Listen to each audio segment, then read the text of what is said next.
So I know I'm what's standing between you and the Simpsons, let alone dinner.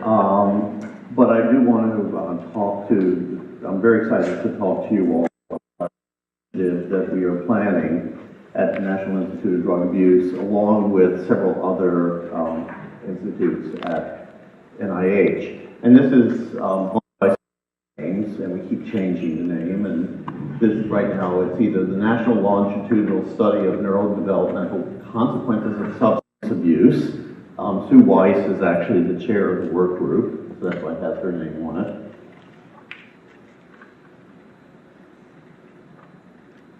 It's also going by the acronym ABCD, because that stands for Adolescent Brain Cognitive Development.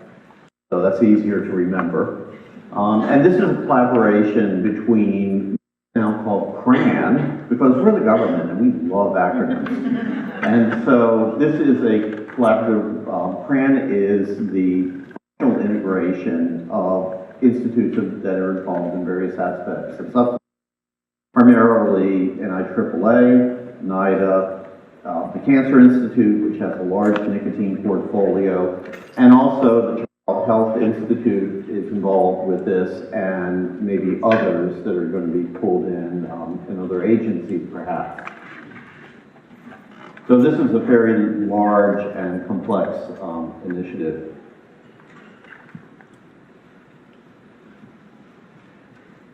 This is really ambitious. We're talking about population neuroscience here, and this wasn't even a term that I was familiar with until getting into this. We're talking about a cohort of about 10,000 children that are going to be followed for a decade. And we're still working out what might be the best age to start with, but somewhere in the early adolescence, late childhood area, and it's going to involve neuroimaging, behavioral assessment, especially around substance use, measures of cognition, a lot of everything that you've heard about during the last 2 days, biospecimen collections, and we're estimating the cost about $30 million per year. So this is a big, big project. Now, what we've had so far in order to plan for this project is we had an expert panel workshop back in May, and there were several members of here Flux Conference who participated in that conference, gave us some initial feedback on what we need to attend to, and our did go out. It just closed at the end of August, and we're collating the responses now and we'll probably be posting some general summaries of the responses. And then there's going to be a session at the Society for Neuroscience meeting upcoming in Washington, D.C. That's going to be on Monday evening of the meeting. And then we're looking to have the initiative released at the end of the calendar year, beginning of the next calendar year.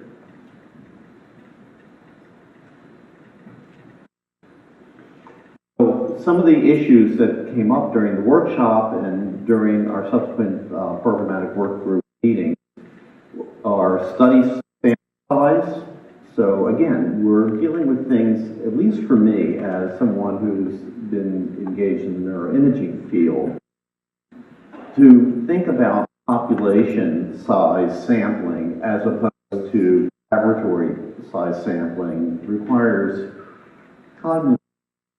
It requires me to learn a whole lot more, and I just learned during lunch that Tomas has actually written a book on population neuroscience, which is going to be my next acquisition and my bedside reading. And because it is qualitatively different, when you're looking for a nationwide sample, and the fact that this is probably going to be multi-site, or it has to be multi-site, we're going to be encountering issues that are different than when you're talking about working in a single laboratory or even 2 or 3 laboratories working together. I think the neuroimaging data collection may be the simplest of the problems. Issues of sample size, the biospecimen collection of substance use, and we're talking about all substances here. Various types of psychosocial, psychometric, environmental types of variables to collect, neurocognitive tasks, and how to particularly harmonize the data across multiple sites, ethical issues with regard to disclosure of risky activities among adolescents, or getting confidential information and keeping it confidential. All these things are issues that we're actively working on, seeking input for. So these are some of the questions that we're actively engaged in. There were a couple more questions that were in the RFI, like what should we call it? How should we deal with the issue of replication or validation of any results that come out of this? And I'm going to pretty much end here because I don't have answers for you. Don't ask me questions. I don't have answers, and even if I didn't have the answers, I couldn't tell you. What I'm looking for is you to give me answers from your expertise, things that we should be thinking about, or things that we haven't considered, or perhaps potential solutions to some of the thornier problems that we have here. Another part of this is that this will be a national resource in terms of data, maybe even an international resource in terms of data. So the data, there will be an open data policy for this, and there are unique problems associated with having an open data policy. People who've worked with, I see Diana nodding her head, from the Human Connectome Project, which had a very aggressive release of public data, whether those types of things need to be worked out. The unique problems associated with population levels studies. I'll open it up to you. Tell me what to do. Okay, thanks.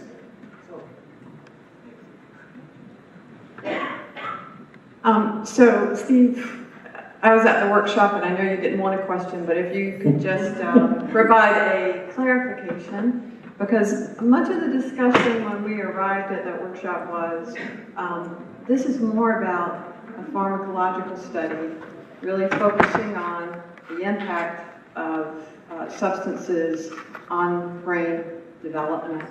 However, given Susan and Monica, sorry, sort of data and others, it suggests that there are many changes prior to use.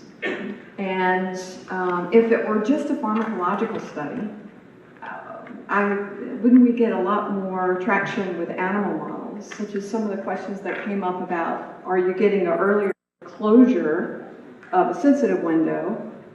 That's something you could test with exposure of alcohol to the developing brain in mouse, non-human primate, or whatever. And then if it's more about predictors, then wouldn't we get more traction with other institutes in terms of potential risk and the comorbidity of substance abuse and psychopathology? Is that fair, Steve?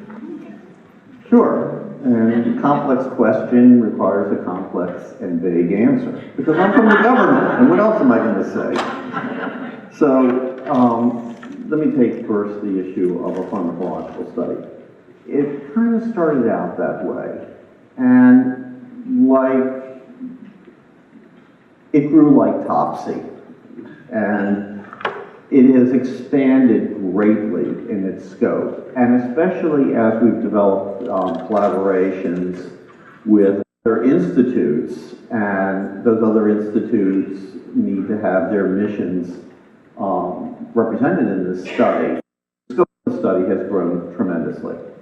My personal view, and I will say this is only my personal view, is that this is an attempt to tease out, or not tease out, to re-seen throughout the last 2 days, the attempts to tease out causality and chicken and egg issues, particularly around addiction and other types of pathologies. Here we're looking at a population-sized study where we have the opportunity, perhaps, to get some compelling evidence with regard to pre-existing conditions, those things that are produced by drug exposure. So that's one part of it. And the second part, in terms of prediction, I think that, and I was talking with Tomas about this at lunchtime, there was a recent publication in Nature from the Imogen study in Europe, which is another population-size study, and that focused primarily on alcohol, that they did a machine learning attempt to teach or pull out the variables that were predictive of alcohol use. And there were as many psychosocial variables that came out of that as brain variables or cognitive variables. So I'm not sure that this is going to be exclusively for prediction. I think the best way of looking at it, and again, I credit Tomas for providing this perspective, is this is going to be giving us insight into the mechanisms that may contribute to the onset of drug use and the mechanisms by which drugs may alter the trajectory of brain development, and whether those trajectories are altered permanently for the lifetime, whether or not the person continues using drugs, or whether they are reversible with time, whether there are particular sensitive periods, which the data already suggests that earlier onset is much more detrimental. But if there is earlier onset and then earlier abstinence, will you get recovery? And I think recovery is one of the biggest neglected issues in the substance abuse field, and we'll have a chance of looking at this. We'll be able to look at the various trajectories of why people start, why people stop, what kind of factors go into that. So there's a whole host of questions that this will be amenable to answering over the decades that we'll be collecting data, and probably for decades afterwards. With regard to animal models, I think this is going to generate many questions and hypotheses that can be answered with more compelling data from animal models rather than starting with the animal models. Thank you. This could be really exciting. But just a couple of points that hopefully you can clarify a little bit. I see how ambitious it is in trying to really understand what could the potentials be of the effect. What happens, and I've looked at the notes from the workshop and so forth, is clear hypothesis. And as you can see from the presentation here, it's very helpful because there are many things that could be occurring, and there is already data that can guide us not just with substance use, but just formative development. And within that same context, do you see the possibility that this initiative, which will last 10 years, right? So it's a very important part of a scientist's career. Will it have the ability for different nodes, for different laboratories, to be creative in answering perhaps, in addition to something general for everyone, unique hypotheses? I don't have an answer to that. That's a really good question. And I think that's one that we'll be looking for the applicants to answer. So again, government compromise is what we try and do. And so a hybrid model where there will be common hypotheses that will be required for all sites to address, as well as unique hypotheses or unique populations that individual sites might have better access to particular populations or questions or methodologies. I think that remains to be determined of how much we're going to solicit that and how much that will be up to the applicants, and then how much will be up to the peer reviewers to determine what represents the best science. So, Terry, Marie, then who was it? Monique had a question. Monique and This is a working memory task. and that will be it. Okay.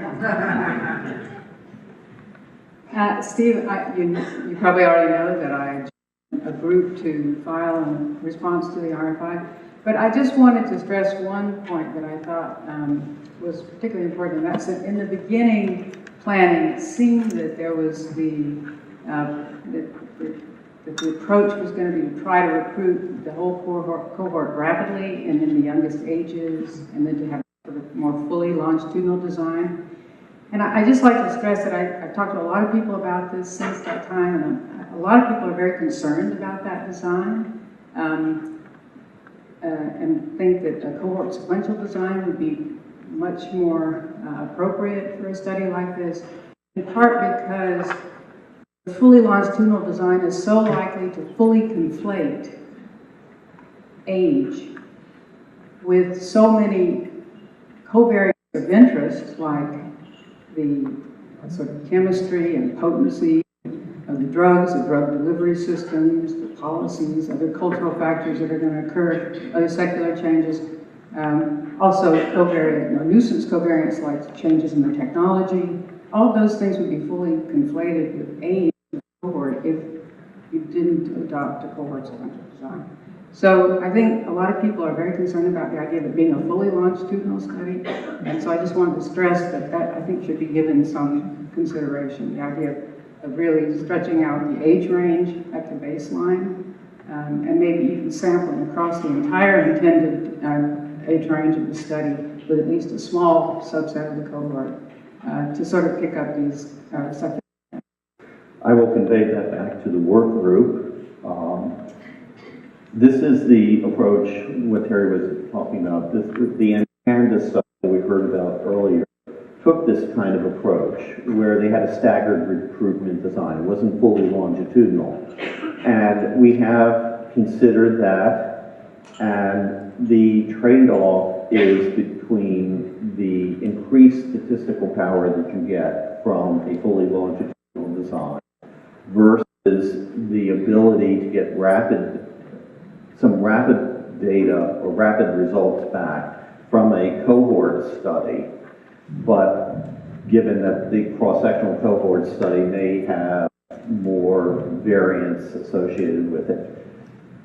It's an extraordinarily thorny problem. I certainly don't have an answer, but this issue did come across clearly in the RFI responses, which I reviewed again on the plane, not that thick, and I think we really need to carefully consider this. I know Nora initially was very strongly in favor of a fully longitudinal design, and whether the RFI responses are going to have an influence on her remains to be seen. I think we may have a better sense of a better way of conveying things to you. Okay, thanks. Mari? I'm wondering, in a larger sense, what the objective is, and I'm going to sort of put out two models, and I'm wondering if NIDA and the other agencies have an idea. So one is to really find out what are the effects of drugs on the developing human brain, and part of those could be, gee, they don't do that much, okay? And I'm going to look at a broad section of people. Another objective might be to say, from a public policy viewpoint, what I really want to understand is what are the effects of drugs on those people who are at high risk for drug abuse, creating a long-term longitudinal problem. In which case, then, in terms of selecting that high-risk group, you might want to take into account, basically look at those folks, focus the study on those who are vulnerable, because they're the ones we're going to have to care for.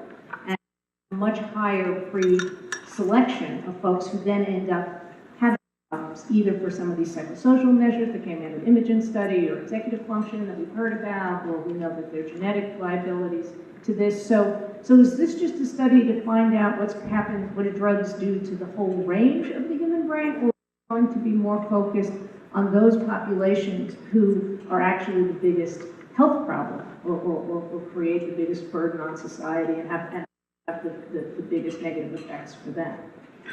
This is another point of tension. just like the cohort versus longitudinal study. How much do we enrich the population or bias the population sampling towards those at risk versus having a extremely broad spectrum?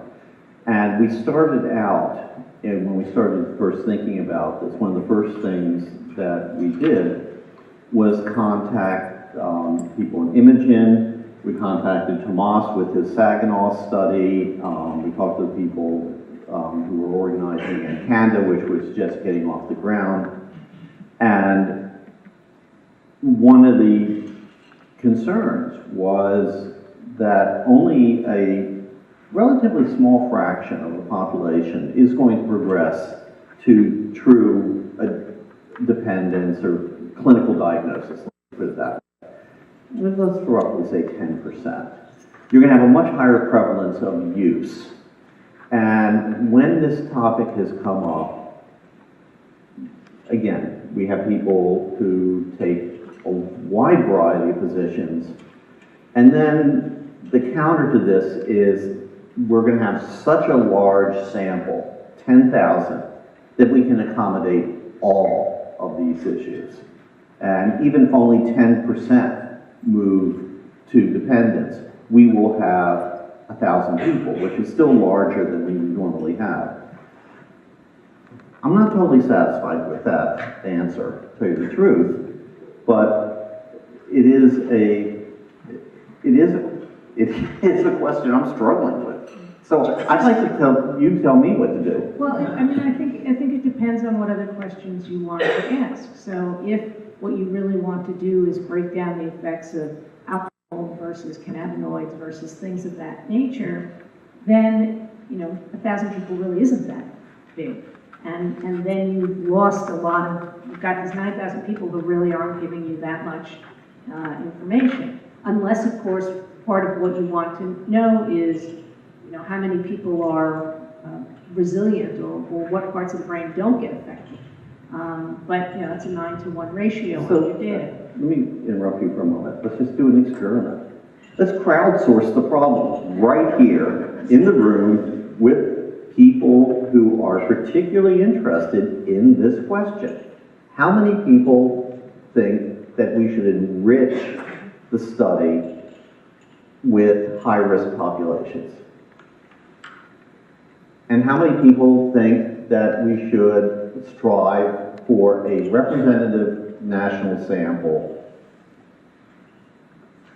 I don't know, my guess is 1/3, 2/3, 60-40, I don't know. I think that's the answer to your question. So actually, that's a perfect segue to what I was going to say. And it's because I think your very eloquent articulation of all the goals that you would want to have for such a study seems to me almost quite clearly points in the direction that you cannot take the approach only of oversampling, because you will not be able to accomplish the vast majority of your goals. If you really, in some sense, this is going to be a very definitive study. You're going to put many, many resources in. It's going to take many years, and you want to tease apart things about environmental risk factors and pre-existing biological risk factors. If your primary recruitment approach is to enrich, you will not be able to tease those apart. They will be so highly correlated, we'll end up right back where we are now. I'm sympathetic to wanting to have enough variance in the outcome to be able to measure what you want, and so you may want to think of a hybrid design, but if it's primarily enrichment, I think it's a little bit dead in the water in terms of novel information compared to the designs we already have. And that's further indicated by, we know the data all tells us there's not a magical transition point at clinical criteria. There's no data that there's a category there, but the data says it's dimensional, and there's going to be a lot of information across that dimension. And so if we think only of transition to clinical diagnosis as our outcome, it's going to shift us into doing things that are really probably not our optimal approach for this kind of population-based neuroscience. Well, the population-based studies that I'm aware of, and honestly, I am not an expert or have very little background in that area, but my understanding is in the area of smoking, we have perhaps some of the best data, that there are multiple trajectories of smoking use. And I think the last data I saw at the presentation was somewhere around 5 or 6 different types of trajectories over age. And perhaps we would best be thinking that what we want to do is characterize those trajectories. And perhaps we're going to see differential trajectories depending on the measures. I think another issue that we have to contend with and think carefully about is the breadth of measurements that we want to get, the depth of measurements we want to get versus subject burden. And I think it goes without saying, the issues of recruitment and retention remain paramount. So, you know, I'm using an example of another study, the PASS network, which looks at the relationship between prenatal alcohol and sudden death syndrome. So in that study, they recruited prospectively 10,000 kids, and now those kids are aging into where we can scan them. The point is, it's such a unique sample. I mean, they did oversample in the sense that they went into regions of the world where alcohol is much more prevalent. So in that sense, they oversampled. But the power that we have in that data set with the entire range, I mean, how many drinks is enough to cause prenatal exposure? I'm talking, fetal alcohol spectrum disorders. And I think we would be at a disadvantage here if we didn't allow the range. I mean, they might get 1,000 of their 10,000 who die of SIDS at a relationship. We might be in the same position where only 1,000 of our population end up with substance use disorders. But I think understanding what's happening in the real world, I mean, we already know people who are at risk are going to have more problems than people who aren't. So it's just another argument for allowing the range and more population-based. And Okay, so you and Marie sit down and work out an optimal study design that balances these two factors and send me an email. Tell me what the solution is. Okay, I think we'll stop here. Thank you very much, Steve, for coming. Thank you for inviting me.